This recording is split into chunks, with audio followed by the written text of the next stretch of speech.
because you send me things, all sorts of interesting things. You send me stories about things, you send me links to things, you send me photos of things. But the nirvana is when I get a package. I love a package.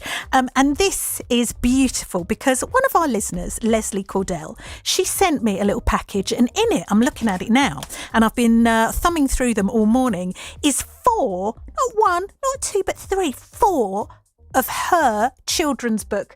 Hello, Lesley. Hello there. Hello.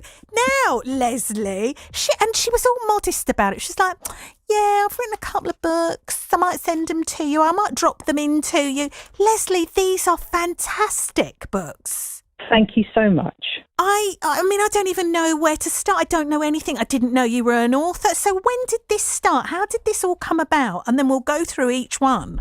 Okay, well, several years ago now, I don't know, probably maybe even 10 years ago, I started attending a writing class at my local adult education centre. Just something to do because I was retired and I needed something to do. Oh. And obviously I did quite a bit of writing once a week. You have your homework and all the rest of it.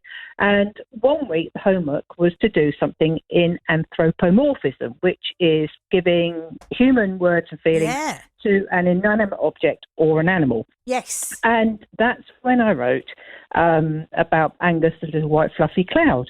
And I went and I took it in for my homework and I read it out to the class. And most of the people in the class were retired teachers, in actual fact.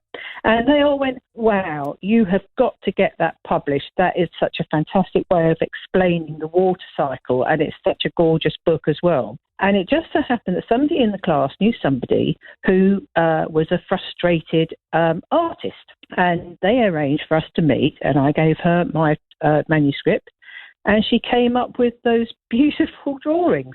Is this Eileen?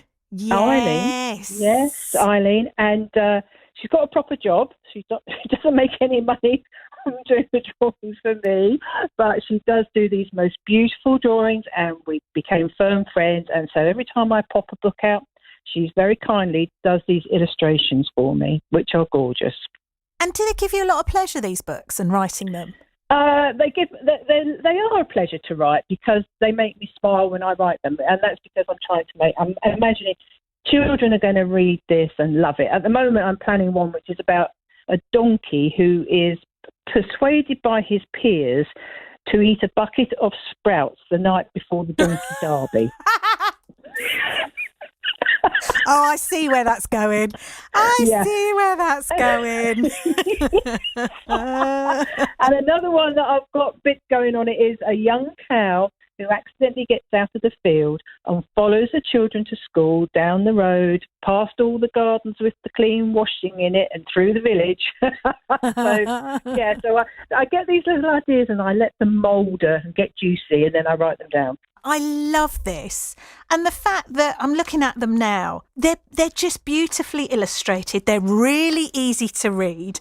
But I don't have kids, Lesley, but I've read 2 already this morning. And I just thought, oh, these are lovely. I wish I'd had these when I were little because they're just beautifully written. They're great characters in there. I particularly like Mrs. Marmalade. Really like her. And the goblin who stole all the toys. Yes.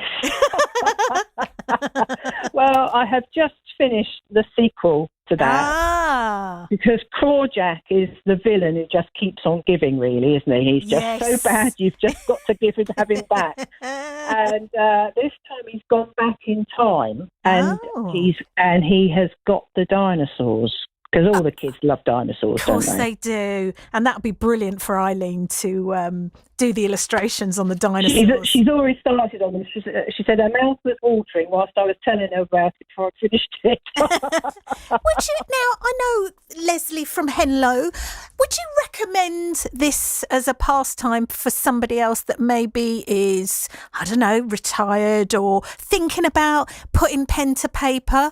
Would you recommend doing it and going through the process? I would indeed, because it is a great process to do. It's very fulfilling. But go along to, there's loads of lovely local writing groups. There's a place called The Settlement in Letchworth, and it's an adult education centre, and they do all sorts of things, not just writing and poetry, but they also do plant arranging, furniture repair, all sorts of things. It's an absolutely amazing place. So I would look it up and go down and have a look and see what they're doing. And that's where I went. And I would say to other people, yeah, do it. Not everybody's got a book in them, but I would probably say lots of people have got books in them.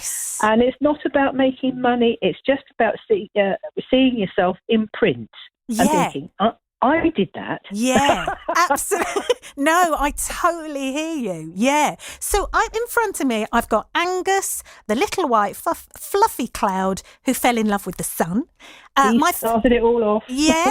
Mrs. Marmalade and the Goblin who stole all the toys, which I loved. Travis, the little tractor who couldn't stop laughing, which I haven't read yet. But you say that you've had loads of feedback about Travis, haven't you? It's my doctor and my financial advisor say that whenever they come home and they can hear their kids laughing upstairs, they know that they are reading Travis the Tractor, because it's all about bottom burps. That's never going to not be funny, is it, Lesley? Ever? No, never going to. As my partner John of 30 years will attest. I mean, you think sometimes he cannot find anything funnier than having a little bottom burp in a room and then just walking out, just to see my reaction. Well, Travis doesn't walk out the room. He carries on with them, but he actually encourages a lot of other people to do them as well. And that is what's funny. And then finally, we've got Gordon, the little ghost who was very bored. He's a cute little story, and the pictures in it are of my grandchildren. Oh, are they? And my dogs.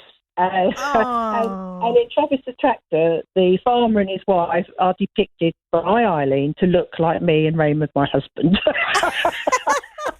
Oh, that's brilliant. Yeah, she's a bit of a tinker, but Gordon the Little Ghost, it's a cute little story, but really what I wanted to do was to write a story where you understand that you can beat the adversaries, the enemies in your life without doing anything violent.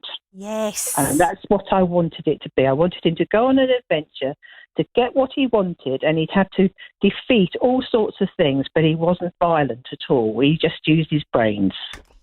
Well, there's a story for the world right there, isn't it? Yeah. Now, where can people get these? They're available on Amazon, but if they would like a signed copy, then they can contact me directly. Lesley Cordell. I'm on Facebook. I'm on Twitter. There you go. And you can contact me, and I will post out signed copies very happily. She's Lesley Cordell. She's Ley, Lesley, and Cordell is Cordell. I love this because you are one of my listeners, and the fact that you sent them to me, I'm so pleased that you did. I'd like more stories like this. You know, what you're doing and what successes have you had, and just how it's like you said, this isn't about the money. This is seeing your accomplishments in print, which I love, Absolutely. Lesley. I love this so much. It's such a great little success story. Thank you so much for these books. And my colleague is waiting for me to give them to him so he can take them home to read to his kids. And he thanks you very much as well. It's fantastic to speak to you again, and I know that you'll enjoy them, and I know Justin Kiddywinks will love them too. Yeah. Lesley, thank you so much, and keep writing. And when you get some more books, let me know. You're welcome. Thank you, lovely. Bye. Bye. Bye. BBC Three Counties Radio. Proud to have Radio 1's big weekend in Luton. Hi again.